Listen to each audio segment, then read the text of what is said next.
Kalau kita mau ditolong oleh Allah dengan cara ajaib, tunjukkan keyakinan kita dalam kondisi-kondisi yang ajaib, yang sulit.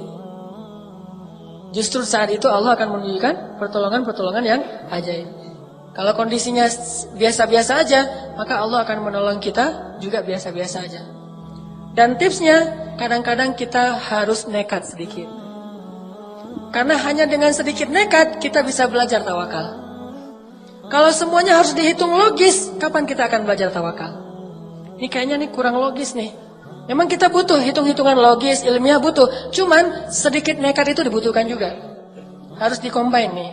Logika, iman, nekat. Logika, hitung-hitungan ilmiah. Iman, yang penting kita melakukannya tidak melanggar syariat. Nekat, disitulah bab tawakal. Kalau udah sesuai dengan hitungan-hitungan ilmiah, kemudian juga kita tidak melanggar hukum Allah, sedikit berspekulasi, dalam bahasa lain adalah nekat, di situ kita akan ngerasain the power of KPP. Itu baru dapat power of KPP. Dengan kita sedikit nekat, kita akan tahu, oh saya mah nggak bisa ngandelin siapa-siapa kalau gini, cuma bisa ngandelin Allah Subhanahu Wa Taala. Begitu kita sekali berhasil mengandalkan Allah dan pasti berhasil, maka kita akan semakin yakin untuk terus mengandalkan Allah next. Dalam next kasus, next time, kita pasti akan lebih yakin untuk ngandelin Allah. Makanya saya hampir bisa dibilang agak nggak terlalu gampang galau kalau urusan pemeliharaan Allah. Gak punya duit, gak galau sama sekali. Saya pernah cerita juga, di Kairo kalau lagi gak punya duit, makanya minum air putih sama kurma yang udah berjamur gitu. Kurma yang udah agak-agak, udah lama gitu, udah lebih dari setahun udah berjamur, kan udah keras, ditaruh di air, direndam, kalau udah agak lembut baru dimakan. Tapi kalau lagi ada duit tadi, sehari 3 kali di restoran. Gak punya manajemen, baru ada manajemen pas udah nikah. Cie. Jadi ini yang saya bilang the power of doa. Doa itu luar biasa, bisa benar-benar bisa break the impossible. Sampai saya berada di Bandung ini juga impossible. Dulu bagi saya Bandung itu kota yang nggak mungkin saya akan tinggal di sana. Saya awal-awal datang ke Bandung, belum punya kerjaan sama sekali. Saya berdiri di sebuah tower. Saya naik ke sebuah tower di kota Bandung, terus saya bicara sendiri. Saya butuh waktu 5 tahun ya Allah, ingin bisa menjadi seseorang yang bermanfaat di kota ini. Kenapa saya naik ke tower? Bukan karena lebih dekat ke Allah. Karena kalau mau lebih dekat ke Allah, jangan naik ke tower. Sujud serendah-rendahnya. Makin rendah, makin dekat. Saya naik ke tower tuh cuma pengen menikmati kota Bandung. Melihat kota Bandung, wah Masya Allah, saya 5 tahun lagi nih harus menjadi seseorang yang bermanfaat di kota Bandung ini. Alhamdulillah setelah 5 tahun, Allah kasih kemudahan yang luar biasa. Dan hampir bisa dibilang, saya datang ke Bandung juga nggak punya modal sama sekali. The power of KPP. Di situ belajar tawakal pada Allah. Ya Allah, saya ini datang ke sini karena ingin beramal soleh, karena saya ingin lebih taat kepadamu, saya ingin berdakwah. Tapi saya nggak mau jadi guru tetap, Allah. Masih ada requestnya juga. Allah, saya kalau bisa jangan jadi guru tetap ya. Saya orangnya karena susah diatur, senangnya loncat sana loncat sini. Jadi kalau bisa yang bebas-bebas aja ya Allah. Gitu. Akhirnya diundang, alhamdulillah ngajar. Yang dulu saya pernah cerita, saya disuruh ngajar ceramah. Saya ceramah nggak bisa. Bisanya cuma teriak-teriak doang. Alhamdulillah bisa ngaji, tapi kalau ceramah nggak bisa. Awal-awal ceramah kebalik. Allah Sallallahu Alaihi Wasallam, Rasulullah Subhanahu Wa Taala. Kebalik. Saking semangatnya gitu, Rasulullah Subhanahu Wa Taala, Allah teh Sallallahu Alaihi Wasallam. Jamaah bingung, ini Ustaz dari Kairo Sallallahu Alaihi Wasallam kebalik. Terus bingung lagi nih, gaya siapa kalau mau ceramah? Gaya Agim aja lah. Halo? Betul tidak? Gitu-gitu. Waktu itu kan saya belum Sunda sama sekali, baru datang dari Aceh, tiba-tiba ngomong bahasa Sunda kan patah-patah banget tuh.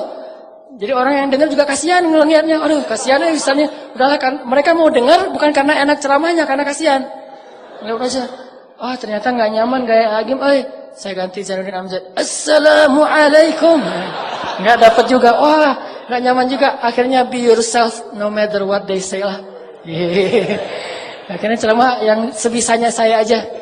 Udah mulai nulis-nulis buku. Nulis-nulis buku pertama, saya penulis, saya kulinya, saya direkturnya, saya ngejualnya. Saya nulis buku, judulnya Tadabbur Al-Quran. Terus saya kirim ke Sumatera, ke Kalimantan, ke teman-teman Kairo yang udah pulang.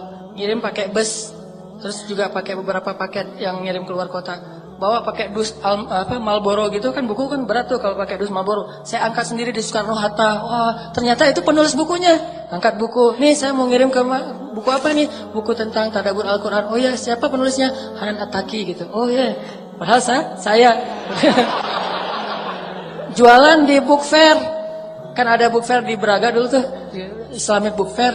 Jualan, alhamdulillah dari percikan imannya Pak Amiruddin ngasih satu space buat saya display buku saya. Saya bikin X banner, saya bawa naik motor hujan-hujan pakai jas hujan gitu, turunin buku basah-basah, naruh disusun-susun. Setelah disusun-susun saya balik lagi ke toilet, ganti baju yang agak-agak keren gitu seolah-olah penulis, baru balik lagi. Saya udah pakai dasi gitu, udah penulis gitu kan. Pas orang datang, "Ah, ini buku siapa?" Ini wajahnya mirip. Jadi di cover buku itu wajah saya paling gede tuh. Tulisannya kecil, yang penting wajah saya. Biar orang, kan lagi pencitraan, pengen terkenal, namanya juga pengen terkenal, jadi wajahnya gede, judulnya kecil. Pas orang lihat, ini buku siapa yang nulis? Mirip. Oh iya, ini penulisnya minta tanda tangan. Dari situ mulai banyak acara, udah gitu bikinlah beberapa lembaga. Dari situ saya mencoba, itu awal saya ngerasa feeling guilty kan. Kok saya belajar jauh-jauh cuma untuk ngajar-ngajar gini terus dibayar? Saya harus bikin dakwah yang saya nggak dibayar. Akhirnya setelah 7 tahun kayak gitu, Allah kasih ilham, muncullah Pemuda Hijrah. Dan saya merasa dengan Pemuda Hijrah ini hilang sedikit feeling guilty-nya. Karena bisa berdakwah yang tidak ada lagi orientasi-orientasi apapun selain pengen berkhidmat kepada agama Allah Subhanahu Wa Taala. Tapi itu perjalanan semuanya tidak akan terjadi kecuali dengan doa. Kalau ngandalin ilmiah, nggak kayak gitu. Ilmiahnya harusnya saya pulang dari Kairo tuh udah di Banda Aceh aja. Ngapain jauh-jauh ke Bandung? Atau ilmiahnya saya nggak usah ke Kairo, udah aja sekolah di Banda Aceh atau kuliah di Banda Aceh. Tapi nggak pakai ilmiah doang, pakai iman, pakai rububiyah, pakai keyakinan bahwa Allah yang di Indonesia dengan Allah di Mesir sama. Sedikit nekat kadang dibutuhkan.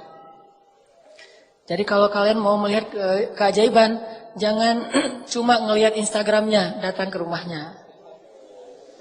Lihat Instagram 1, ngepoin lagi Instagram kedua, sampai 10 Instagram dikepoin, tapi nggak ngelamar-lamar, itu nggak ada keajaiban. Mau ngelihat keajaiban, ini rumahnya di mana? Udah aja di komen, Neng rumahnya di mana? Saya mau datang, udah aja kayak gitu. Tunggu aja keajaiban, keajaiban apa? Di blok sama dia. Gara-gara nggak bisa masuk lagi Instagram. Kenapa saya di blog? Kayak orang aneh kata dia. Tapi kan namanya juga usaha kan, jangan menyerah. Ulangi lagi komen di berikutnya sehingga kita terkenal komentator yang paling banyak menghampiri akun-akun yang keren-keren. Komen di situ. Sampai kalau perlu jangan setengah hati. Kecuali akhwat ya, kalau yang cewek mungkin banyak batasan. Ini yang di atas-atas sebetulnya nunggu keberanian teman-teman di bawah. Jangan. Jadi kalau nggak berani nekat itu berarti agak mentalnya tuh masih kurang. Harus berani nekat. Nekat berani apa? Berani ditolak, berani disuruh pulang, berani dimarahin, berani. Pokoknya datang aja. Ayahnya ini, kolonel, udah datang aja. Pas datang kirain siapa, ternyata ayahnya ketua geng motor misalnya. Wah, nggak apa-apa. Bawa Kiki Briges tuh. Wah, Ki, temenin Ki, kemana? Mau ngelamar. Kalau bawa saya, karena ayahnya ternyata ketua geng motor. Oh ya udah, bawa sama Kiki. Ternyata Kiki juga pernah, tapi gagal misalnya gitu. Misalnya, ya Ki, enggak, ininya contoh doang. Artinya, wah usaha aja, jangan setengah hati. Jadi baru disebut nekat itu kalau udah ngelakuin sesuatu, bukan nekat tapi cuma doa doang. Ya Allah, saya berharap bisa nikah tahun ini, tapi nggak nekat-nekat. Coba tunjukin dulu, karena nekat jadi tawakal. Nggak kenal, nggak apa-apa. Saking nekatnya, jauh kayaknya levelnya jauh banget nih. Kita orang biasa banget, dia mah bidadari banget. Seorang pengemis melamar bidadari. Wes. Jadi pengemis yang luar biasa nih. Kayak siapa? Julaibi. Pengemis melamar bidadari. Saya mah orang biasa, tapi saya punya Allah. Datang aja. Kan kita nggak tahu kalau belum mencoba kan? You don't know if you don't try. Itu pakai aja sebagai bahasa nekat, tapi setelah itu bismillahirrahmanirrahim. Allah, ya muqallibal qulub, wahai yang membolak-balikan hati. Udah segitu aja, Allah udah tahu lah keterusannya apa. Datang, ya Allah, Engkau yang memiliki hati orang-orang yang ada di dalam rumah ini. Ayahnya, ibunya, dia termasuk pembantu. Kadang-kadang pembantu itu bisa membuat orang terbolak-balik hatinya. Ayahnya masih bingung gitu, ibunya masih mikir-mikir, si Nengnya juga masih mikir-mikir. Pembantunya yang wah semangat. Pembantunya bilang, Neng, ibu teh udah sering ketemu anak laki-laki, tapi ini beda Neng. Pembantunya tuh cerewet, tapi cerewet yang positif. Ternyata si pembantunya tadi dibeliin cuangki sama kita. Ikhtiar yang maksimal. Pembantu juga bisa dimanfaatin. Karena saya pernah memanfaatkan pembantu. Dan itu berhasil. Ikhtiarnya yang maksimal. Kita nggak akan tahu kalau kita belum mencoba. Doa terus ikhtiar. Ikhtiarnya tadi bawa cuangki, bawa nasi pecel kasih ke pembantu.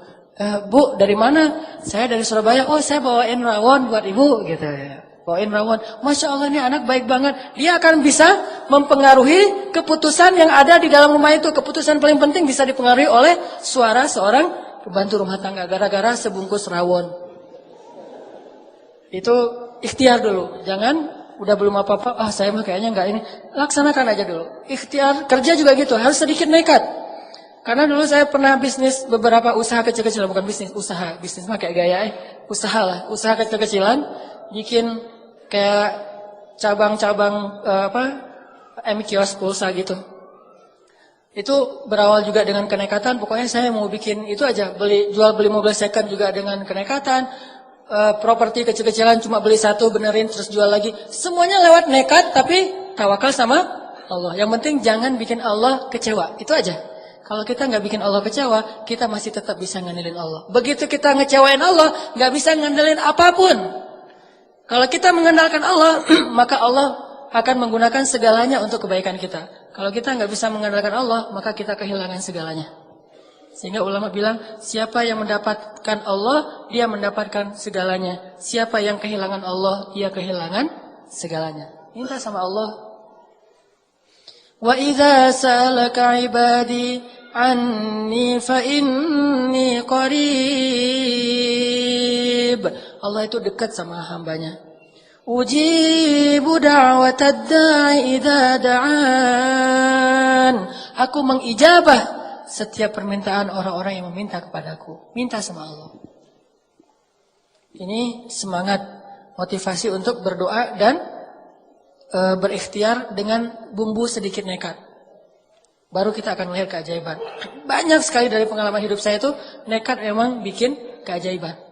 Tapi dengan tawakal. Baru kita mengerti arti tawakal kalau kita udah agak sedikit nekat. Terus tips yang kedua dari pengalaman hidup yang mungkin jadi sharing juga buat teman-teman, biar doa itu diijabah oleh Allah. Ini penting banget nih. Jangan pernah makan atau minum sesuatu yang Allah haramkan. Itu mutlak.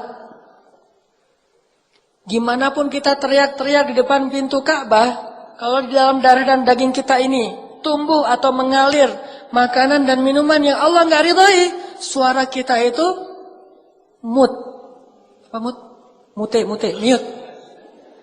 nggak kedengaran. Di telepon kita telepon Allah, tapi teleponnya di silent, nggak kedengaran. Kenapa nggak kedengaran? Soalnya kita pakai opsi silent tadi. Dan opsi silent itu gara-gara kita makan makanan yang haram atau syubhat. Jangan pernah menggadaikan doa-doa teman-teman dengan harta yang haram walaupun berlimpah. Jangan pernah menggadaikan. Karena kalau kita sudah sampai membuang kesempatan diijabah doa, kita nggak bisa ngapa-ngapain lagi walaupun kita punya dunia dan seisinya. Nih kalau pilihan ya. Ada pekerjaan tapi syubhat atau haram.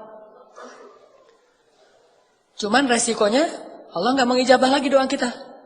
Atau kita nggak mengambil pekerjaan itu, cuman nggak dapat keuntungan besar, tapi Allah mengijabah doa-doa kita. Kalau saya sangat yakin nggak perlu istikharah, akan memilih yang penting Allah mengijabah doa saya. Urusan yang lain terserah. Kalau Allah mengijabah doa saya, mau coba Mau apa aja? Minta sama Allah pemilik segalanya. Tabarakalladzi biyadihil mulk. Di tangan Allah segala kerajaan. Jadi jangan sampai Allah yang kita hilangkan. Jangan sampai kita kehilangan tali dengan Allah Subhanahu wa taala. Dan salah satu penghilang tali hubungan dengan Allah itu makanan dan minuman yang haram. Makanya Nabi pernah mengisahkan ada seorang laki-laki Yahudi melakukan perjalanan, di tengah jalan dia ngelihat ada orang yang lagi makan babi guling, barbecue, harum gitu, tapi makanannya babi.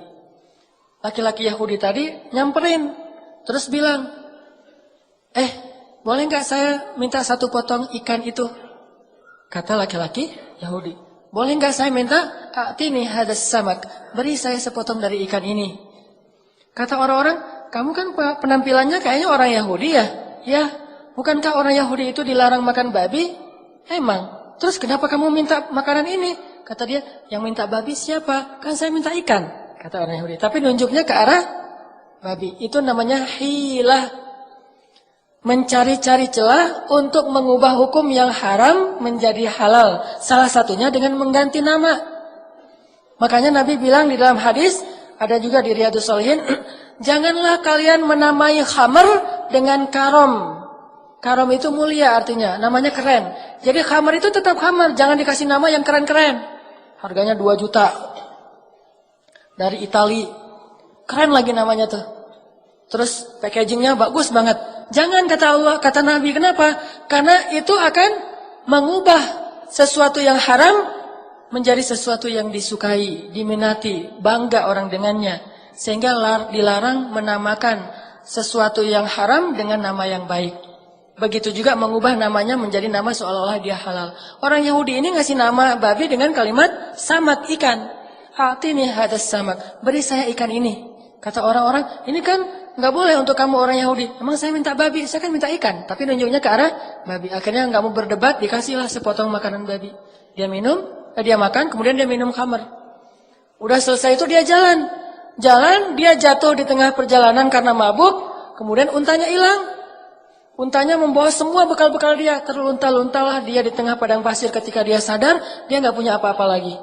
Waktu itu kemudian dia duduk, lalu dia berdoa kepada Allah, Rabbi. Sampai di situ aja, Nabi kemudian ngasih komen terhadap hadisnya. Jadi Nabi yang menyampaikan ceritanya, kemudian Nabi komen. Apa komen Nabi? Ma'kaluhu haram, malbasuhu haram, mashrabuhu haram, fa anna yustajabu lidzalik? Makanannya haram, minumannya haram. Kemudian tempat tinggal pakaiannya haram. Bagaimana Allah akan mengijabah doa dia? Sehingga laki-laki itu mati di tengah padang pasir dalam keadaan terlunta-lunta. Datang lagi seorang sahabat namanya Sa'ad bin Abi Waqqas, datang kepada Rasulullah, "Ya Rasulullah, doakanlah saya supaya Allah mengijabah doa-doa saya. Karena saya berdoa itu Allah belum mengijabah saja. Saya mohon tawassul dari engkau ya Rasul, dengan wasilahmu semoga Allah mengijabah doa saya." Kata Nabi, "Ya Sa'ad, atib mat'amak." Wahai Sa'ad, bersihkanlah makananmu dari yang haram. Lalu Sa'ad kemudian membalikan semua keuntungan-keuntungan ribanya, dan dia tidak mau lagi makan riba sebagai seorang rentenir.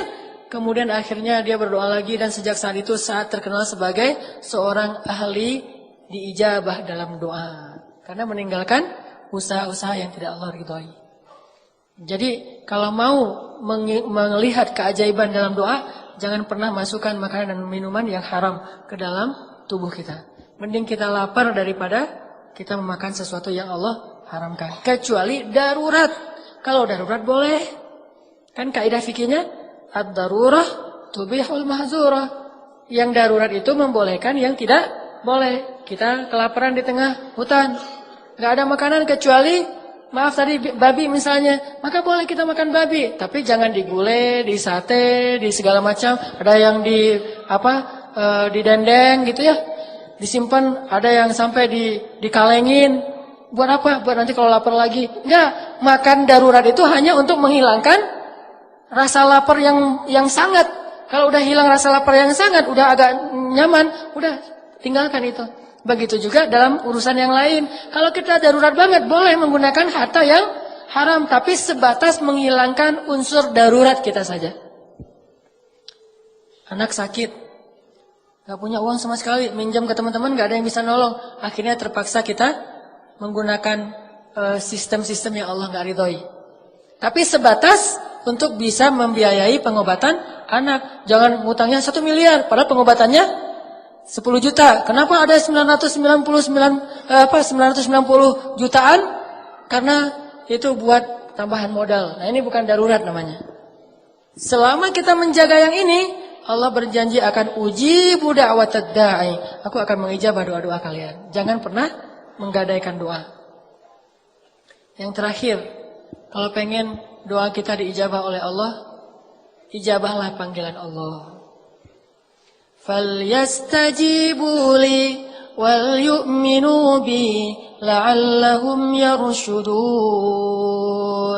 Penuhilah panggilan Allah dan berimanlah kepada Allah supaya kalian mendapat petunjuk. Jadi kalau kita mengijabah panggilan Allah, Allah mengijabah panggilan kita. Begitu Allah bilang, Allahu Akbar, Allahu Akbar, labbaika ya Rabbi. Ngomongnya gitu. Labbaika ya Rabbi, aku penuhi panggilanmu ya Allah. Datang buru-buru, wudu langsung datang ke masjid. Nanti begitu kita bilang, Allah ya Allah, labbaika ya abdi. Ada apa wahai hambaku? Allah buru-buru datang kepada kita. Seperti kita buru-buru datang kepada Allah, seperti itu juga Allah buru-buru datang kepada kita. Seperti kita berleha-leha atau menunda-nunda waktu untuk datang kepada Allah, seperti itu juga Allah menunda-nunda waktu untuk datang kepada kita ketika kita panggil. Ana inda dhanni abdi bi. Aku tergantung di mana hambaku. Falkuruni azkurkum. Ingatlah aku ingat kalian. Jadi jangan salahin Allah kalau doa kita belum diijabah juga. Mungkin kita ketika Allah panggil juga nggak gitu-gitu amat. Sehingga Allah juga akan mengimbangi gimana perlakuan kita kepada Allah. Kenapa kayak gitu? Biar dengan cara kayak gitu kita menjadi lebih taat kepada Allah. Sebetulnya nggak ngimbangin sih. Allah tetap Rahman dan Rahim, cuman dalam bab itu doang. Di sisi yang lain, Allah tuh ngasih nikmat kepada kita tuh nggak ngelihat kita soleh apa enggak. Terus aja dikasih nikmat kan? Kita membangkang ke Allah tetap dikasih hidup, dikasih bahagia, dikasih nafas dan seterusnya, tetap dikasih nikmat. Cuman dalam bab doa aja Allah mau ngimbangin kita. Jadi Allah tetap nggak akan zalim sama hambanya. Cuman dalam bab itu Allah nggak mau kecuali melihat kita sungguh-sungguh kepada Allah. Begitu dengar kadang-kadang, apalagi kadang-kadang kita datang ke masjidnya belum azan. Datang ke masjid untuk sholat subuh jam 11 malam. Udah langsung datang. Ngapain kamu jam 11 malam ke masjid? Pengen sholat subuh. Ini misalnya saking luar biasanya. Kayak siapa? Sa'id Ibnul Musayyib. 30 tahun mendengar azan di dalam masjid. Nggak pernah mendengar azan di luar masjid. Artinya sebelum azan udah masuk masjid. Kalau kita kayak gitu, Allah juga gitu. Kita baru mau angkat tangan, udah dikabulkan. Kok bisa gitu ya Allah? Kan kita datang ke masjid sebelum azan. Kayak Nabi tuh baru membatin doang dalam hati, udah Allah kabulkan. Belum juga ngomong. Ya Allah, udah datang langsung. Ada miss call gitu. Wah, ditunggu ya. Nanti kita wawancara kerjaan. Belum juga berdoa. Udah wawancara kerjaan. Belum juga ketemu ceweknya, tapi ceweknya yang nyamperin duluan. Ustadz, boleh nggak saya ta'arufan sama yang ikhwan yang itu? Oh, yang itu yang mana? Yang ini? Yang itu. Bukan ke sini, yang di belakang Ustadz. Oh, yang di belakang saya. Ya udah, nanti saya kenalin, kasih aja CV-nya. Ternyata yang nyamperin duluan, ceweknya ngasih CV duluan. Ini karena kita duluan datang kepada Allah sebelum Allah panggil. Udah sekali, begitu juga ya akhwat. Begitu Allah katakan, wahai hamba-hambaku, atau katakanlah kepada perempuan, tutuplah aurat-aurat mereka. Kalau kita ijabah panggilan Allah, Allah juga akan mengijabah panggilan kita. Sedikit nekat supaya belajar tawakal. Kemudian yang kedua, jangan campuri daging dan darah kita dengan makanan yang haram. Yang ketiga, ijabahlah panggilan Allah sehingga Allah mengijabah panggilan kita. Kalau udah bisa kayak gini, insya Allah teman-teman mudah dalam hidup. Mau kerjaan mudah, mau sekolah mudah, mau nikah mudah, mau punya anak mudah. Ya Allah, ya Rabbi, ya Ilahi. Andalkan Allah, jangan andalkan makhluk. Walaupun mustahil sekalipun. Jangan kita membatasi yakin kita kepada Allah hanya dengan kata-kata mungkin dan mustahil. Kalau gitu Allah hanya akan ngasih kepada kita hal-hal yang mungkin. Kalau kita masih yakin kepada Allah terhadap hal yang mustahil, Allah ngasih kepada kita yang impossible. Tergantung gimana kita. Saya yakin kepada Allah akan maha penyembuh kalau sakitnya cuma flu. Minum obat flu atau obat sakit kepala. Allah fa'idha maritu fahuwa yashfin. Kalau saya sakit Allah maha penyembuh. Allah sembuhkan. Tapi begitu sakitnya parah, kita nggak yakin lagi sama Allah. Yakin kepada makhluk. Padahal makhluk mah nggak boleh kita yakini. Hanya boleh kita ikhtiar. Ke dokter itu babnya ikhtiar, bukan bab iman. Nggak boleh beriman kepada dokter, beriman kepada obat. Tapi ikhtiarnya kepada dokter dan obat. Sesuai dengan tuntunan Allah. Imannya kepada Allah. Karena Allah bisa saja tidak menyembuhkan penyakit kita walaupun kita udah. Bahkan dokter aja bisa sakit. Apalagi yakin kepada penggandaan uang. Sampai ada driver, salah satu driver Grab kalau nggak salah, ngomong. Kang, itu ada juga ternyata di Jawa Barat ya, yang bisa menggandakan uang. Sama kayak yang Kanjeng, bisa menggandakan uang katanya. Saya jadi galau, karena kalau bisa kayak gitu saya senang banget. Mending saya nggak usah jadi driver Grab lagi, saya mah ke situ aja. Lumayan saya ada uang 1 juta, siapa tahu bisa jadi 5 juta, kata dia. Saya bilang, Kang, itu dia yang menggandakan uang itu namanya bisnis apa, Kang? Bisnis jasa.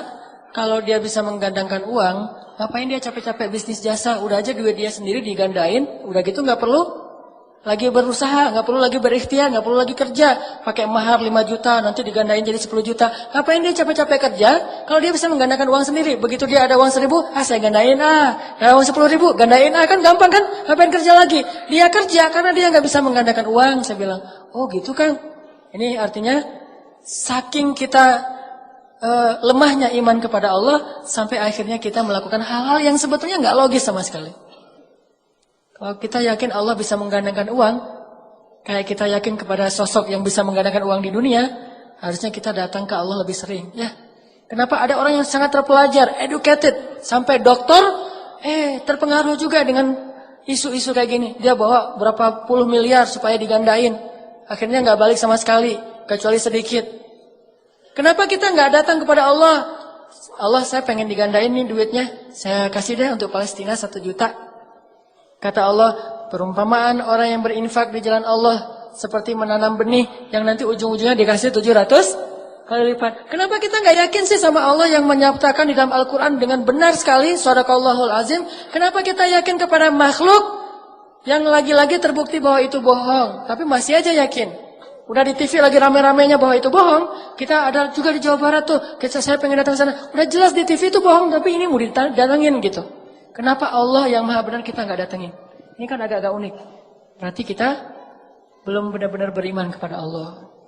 Walaupun kita selalu bilang, Shadaqallahul Azim. Kita bilang gitu. Apa artinya? Maha benar Allah. Tuh kan? Berarti kita nggak paham maknanya. Maha benar Allah dengan segala firman-Nya. Shadaqallah, maha benar Allah. Al-Azim, yang maha agung. Maha benar Allah yang maha agung. Tapi berhubung Sari Tilawah sudah kayak gitu dari sejak dulu, maha benar Allah dengan segala firman-Nya. Udah ya kita ikutin aja. Semuanya pada amin, udah aja gitu. Saking gak memaknai lagi, ini apa sih maksud dari kalimat? Bahkan kita meyakini bahwa Shadaqallahul Azim itu bagian dari membaca Al-Quran. Seolah-olah kalau kita gak baca Shadaqallah setelah baca Al-Quran itu dosa. Kok kamu tutup Al-Quran gak Shadaqallah? Gitu kan? Shadaqallah dulu dong. Shadaqallah itu bukan bacaan Al-Quran. Shadaqallah itu kalimat iman, kalimat tasdik, bahwa kita membenarkan apa yang kita baca. Jadi inti dari Shadaqallah itu benar banget nih. Jadi anak kekinian mungkin bilangnya selain Shadaqallah, dzalikal kitabul la raiba fi. Wah, benar banget.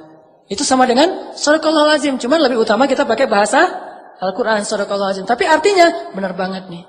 Allah bilang, ya ayyuhalladzina amanu la ta'kulur riba. Wah, benar banget. Ya ayyuhalladzina amanu hal adullukum ala tijarah. Benar banget. Itu artinya sadaqallahul azim.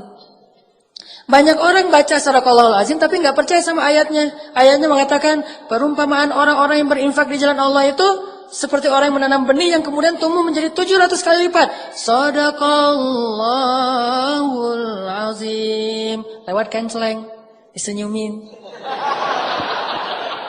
Nggak dikasih, nggak dicelupin tuh koin. Kenapa disenyumin? Senyum kan sedekah. Jadi sedekah dia adalah senyum. Ini gara-gara enggak sadaqallahul azim dari hati, cuma dengan lisan.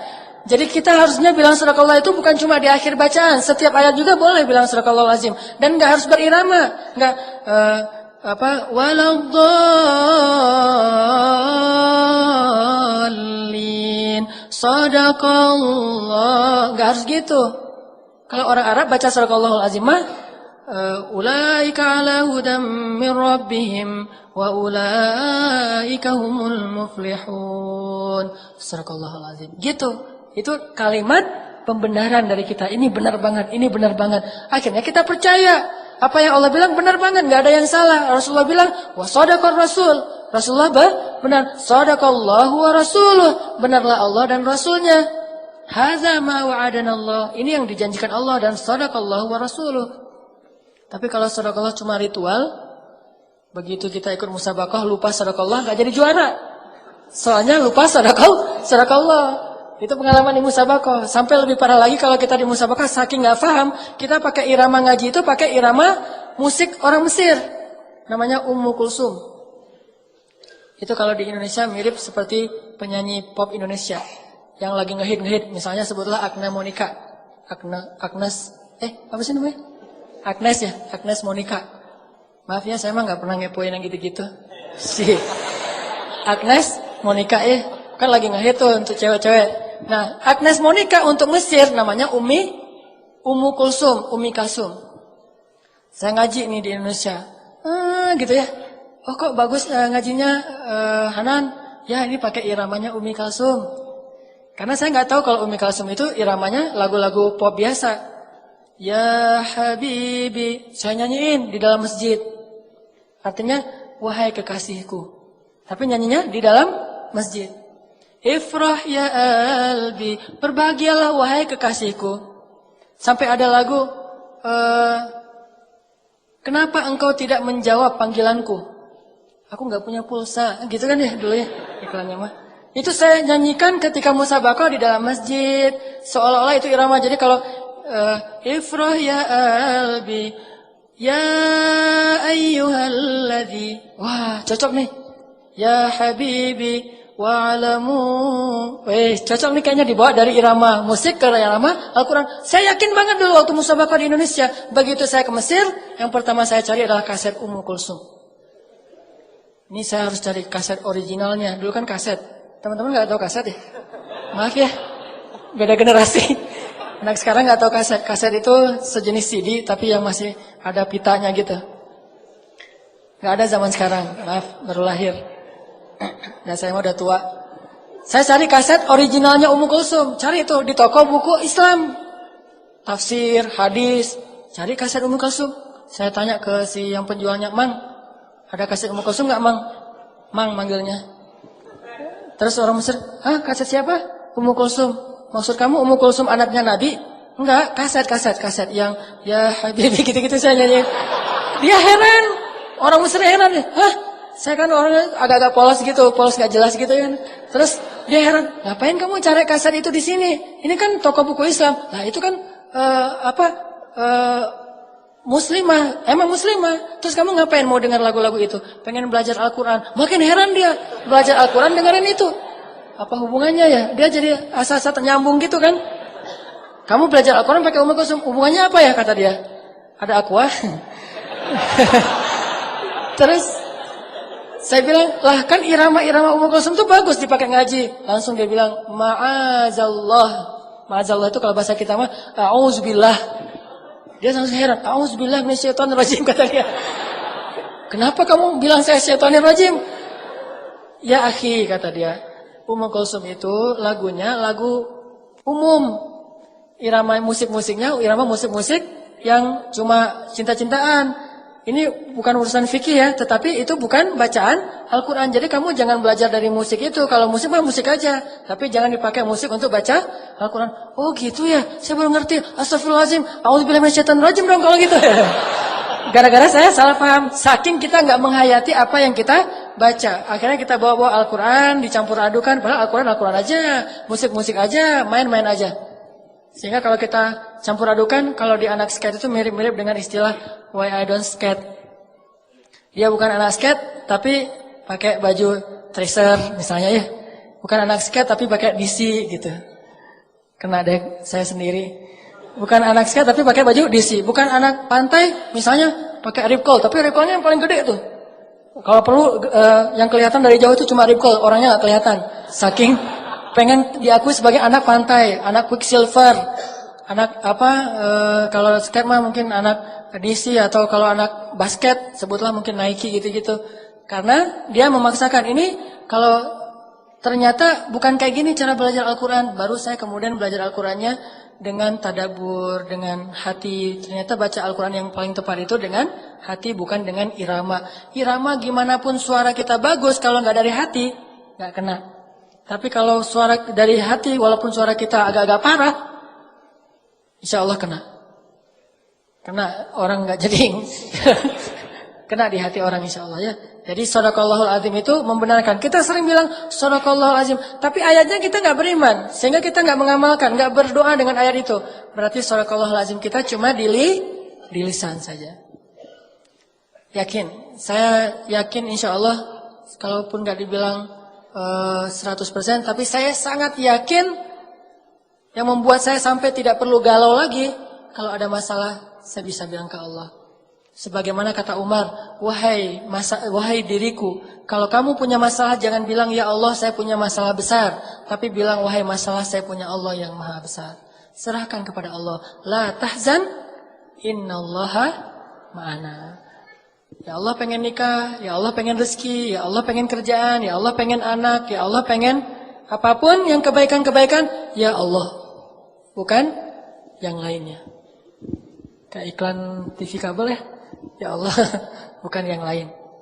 Mudah-mudahan bermanfaat. Telat ini. Oke, kita tutup dengan sama-sama berdoa kepada Allah. Malam ini kita mau doa apa? Mas, doa cincin? Ya udah, doa cincin ya. Doa menyematkan cincin dan mengatakan akad dengan lancar, jangan pakai baca teks. Dan saya selalu menitipkan kepada teman-teman, jangan melupakan doa untuk saudara-saudara kita di Palestina, di Suriah, karena kita nggak bisa nolong mereka banyak. Setidaknya kita jangan juga udah nggak nolong, nggak doain pula. Plus yang pasti kita ngedoain bangsa kita Indonesia. Mudah-mudahan dianugerahkan kepada kita pemimpin-pemimpin yang beriman, yang soleh, dan juga diberikan kemakmuran kepada bangsa Indonesia, supaya orang-orang yang sakit mampu berobat, orang-orang yang miskin bisa menyekolahkan anak-anak mereka. Allah berikan kepada kita pemimpin yang adil, rakyat yang sabar. Mudah-mudahan Allah berikan baldatun thayyibatun wa rabbun ghafur. A'udzu billahi minasyaitonir rajim. Bismillahirrahmanirrahim. Alhamdulillahi rabbil alamin. Ar-Rahmanir Rahim. Malik yaumiddin. Iyyaka na'budu wa iyyaka nasta'in.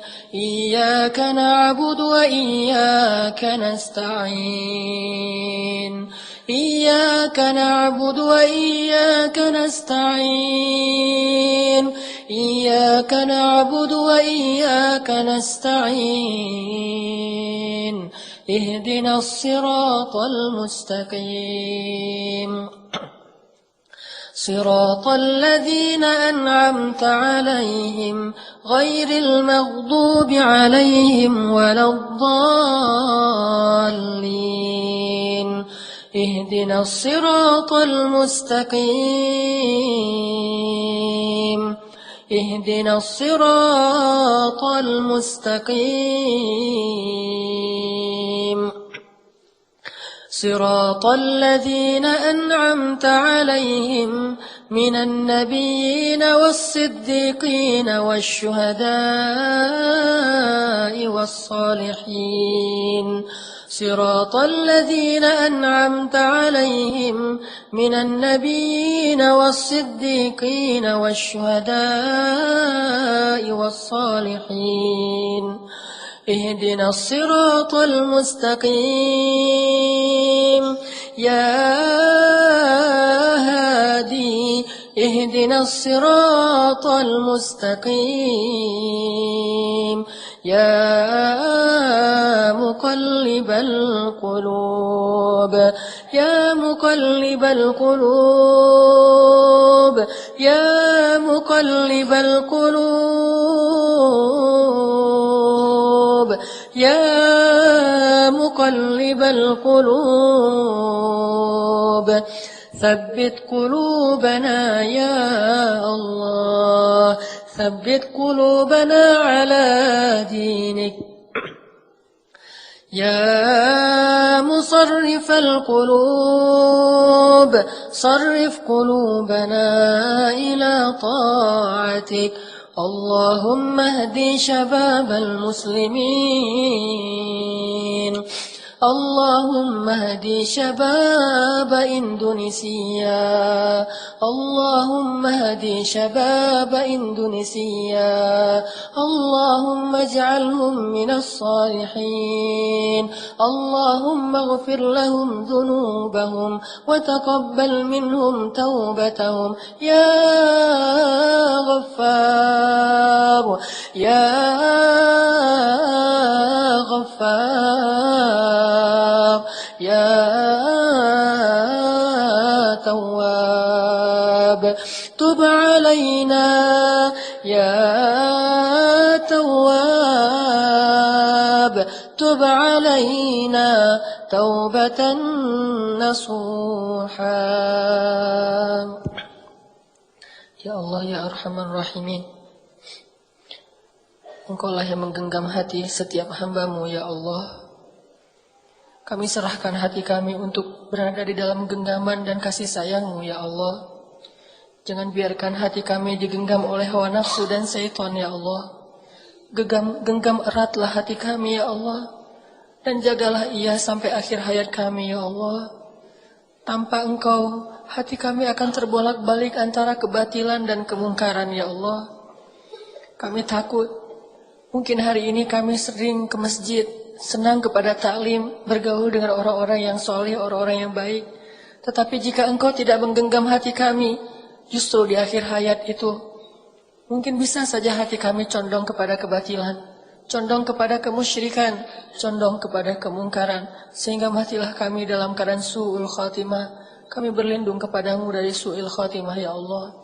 Genggamlah hati kami senantiasa dalam ketaatan sampai akhir hayat kami ya Allah. Kami merasakan hati kami, kadang iman bertambah, kadang iman turun, kadang iman naik, kadang iman turun, kadang iman bertambah, kadang berkurang. Kadang iman kami dalam keadaan kuat, kadang iman kami dalam keadaan lemah. Setiap hari kami merasakan naik turunnya iman. Jika kami tidak menyerahkan hati kami kepadamu, siapa yang bisa menolong kami ya Allah?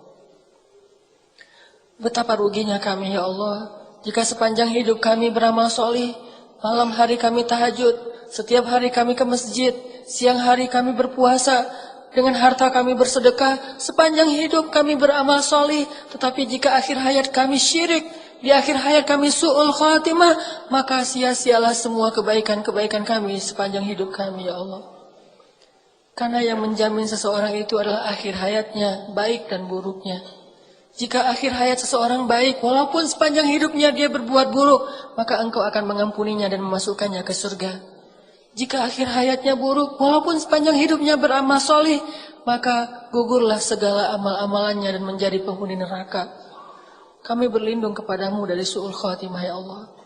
Sebagaimana Engkau memberi hidayah kepada kami sepanjang hidup kami, terutama sejak kami hijrah, maka berilah juga hidayah kepada kami di akhir hayat kami ya Allah. Jadikanlah sebaik-baik hari kami adalah hari ketika bertemu denganmu ya Allah.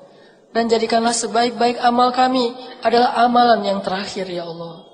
Ya Arhamar Rahimin, berilah petunjukmu kepada pemuda-pemuda Indonesia. Berilah petunjukmu kepada pemuda-pemuda Indonesia. Berilah petunjukmu kepada pemuda-pemuda Bandung. Jadikanlah anak-anak muda Indonesia, terutama anak-anak muda Bandung sebagai ashabul kahfi. Anak-anak muda yang yakin kepadamu ya Allah. Anak-anak muda yang berserah diri kepadamu ya Allah. Halalkan hubungan mereka ya Allah. Pertemukan mereka dengan bidadari-bidadari mereka ya Allah. Pertemukan pemudi-pemudi kami dengan imam-imam mereka yang solih ya Allah. Sehingga hidup mereka penuh dengan keberkahan darimu ya Allah. Ya Arhamar Rahimin, menangkanlah Islam di atas pundak anak-anak muda yang beriman ya Allah. Wariskanlah bumi ini kepada hamba-hambamu yang beriman. Janganlah engkau timpakan musibah kepada kami, di mana bumi terwariskan kepada orang-orang yang kufur kepadamu ya Allah. Ya Arhamar Rahimin, anugerahkanlah di antara anak-anak muda yang pada malam ini ikut taklim dimanapun mereka berada. Anak-anak muda yang rajin ke masjid, anugerahkanlah, jadikanlah mereka sebagai pemimpin-pemimpin Indonesia di masa yang akan datang ya Allah. Jadikanlah mereka sebagai pengayom-pengayom umat di masa yang akan datang ya Allah. Jadikanlah mereka sebagai pembela-pembela kaum muslimin di masa yang akan datang ya Allah. Jauhkanlah mereka dari sifat munafik yang justru menyerang dan menghujat kaum muslimin dan agamanya. Ya Arhamar Rahimin, tutuplah aurat perempuan-perempuan muslimin. Jagalah mereka dengan rasa malu dan jagalah kehormatan mereka dengan agamamu. Ya Arhamar Rahimin, beri kepada kami pasangan dan keturunan yang menyejukkan hati kami. Beri kepada kami pasangan dan keturunan yang membuat kami bahagia di dunia dan di akhirat. Ya Arhamar Rahimin, sampaikan salam kami kepada Rasulullah. Tidaklah kami duduk di dalam masjid seperti ini kecuali karena kami tahu itu semuanya dari ajaran Rasulullah SAW. Setiap orang yang beriman di muka bumi ini berhutang kebaikan yang sangat besar kepada Rasulullah SAW. Tidaklah iman kami ketahui, tidaklah kami mengenal Islam kecuali itu hasil jerih payah dan perjuangan Rasulullah. Kami berhijrah karena kami membaca tentang kisah Rasulullah. Kami masuk Islam, kami menjadi seorang muslim karena ajaran Rasulullah. Rasulullah yang paling banyak berjasa bagi kami melebihi jasa seorang ayah dan ibu. Titipkan salam rindu kami kepada Rasulullah ya Allah. Sekarang beliau ada di sisimu. Titipkan salam kami kepada beliau. Katakanlah kepada beliau bahwa kami rindu Rasulullah. Seandainya hari ini Rasulullah ada di tengah-tengah kami, mungkin nasib kaum muslimin tidak akan dicela, dihina, ataupun ditindas seperti hari ini ya Allah. Tapi ini ujian untuk kami sekaligus untuk mempersatukan barisan kaum muslimin. Titip salam kami kepada Rasulullah. Mungkin banyak dari kami yang belum sempat untuk berziarah ke makam beliau. Setidaknya kami selalu datang ke rumah yang beliau cintai, yaitu rumahmu ya Allah. Titip salam kami kepada beliau. Sampaikan kepada beliau, kami berharap suatu saat nanti di padang mahsyar beliau mau memberi kami syafaat dengan seizinmu ya Allah. Ya Arhamar Rahimin, titip salam kami kepada Abu Bakar As-Siddiq, kepada Umar bin Khattab, kepada Ali bin Abi Thalib, kepada Bunda Khadijah, kepada Ibunda Aisyah. Sungguh kami mencintai mereka semuanya karenamu ya Allah. Dan ajarkanlah kami agar bisa menjadi pejuang-pejuang hebat seperti mereka kelak ya Allah. Ya Arhamar Rahimin, maafkanlah kami yang belum bisa menolong saudara kami di Palestina dan di Suriah ya Allah.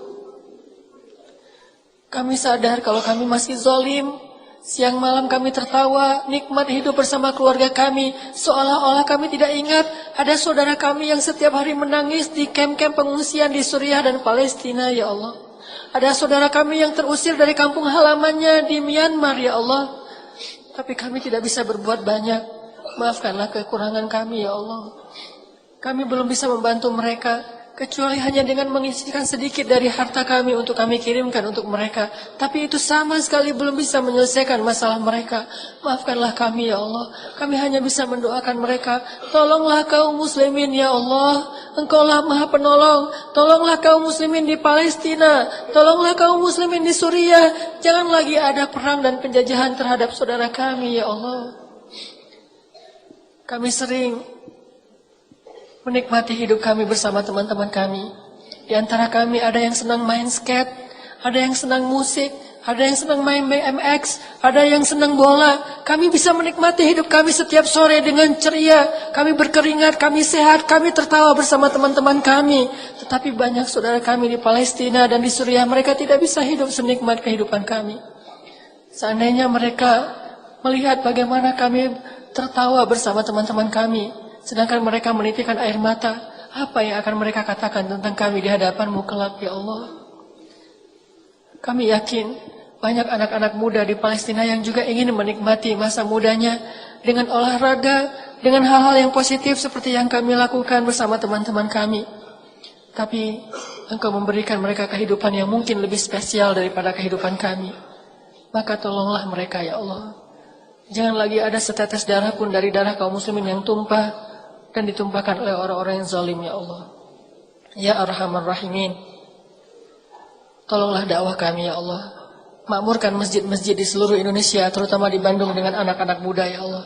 Jadikanlah kami semua yang hadir di masjid ini malam ini ya Allah sebagai dai, pembawa bendera agamamu yang akan berdakwah di lingkungan kami masing-masing ya Allah, yang akan meramaikan masjid kami masing-masing ya Allah, sehingga bukan hanya masjid TSB yang penuh dengan anak muda, tetapi semua masjid di Indonesia penuh dengan anak-anak muda yang cinta kepadamu ya Allah. Itulah cita-cita kami ya Allah, itulah harapan kami, itulah visi kami ya Allah. Maka tolonglah dakwah kami.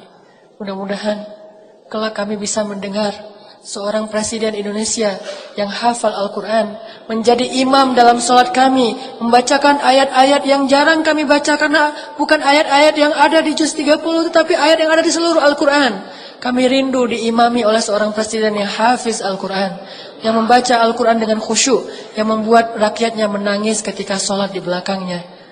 Ya Allah, mudah-mudahan kami bisa menikmati hari itu ya Allah. Hari ketika wakil presiden kami mengumandangkan azan, memanggil rakyatnya untuk beribadah kepadamu ya Allah. Lalu presiden kami mengimami sholatnya seperti Abu Bakar, Umar, Utsman dan Ali. Rabbana atina fid dunya hasanah wa fil akhirati hasanah wa qina adzabannar.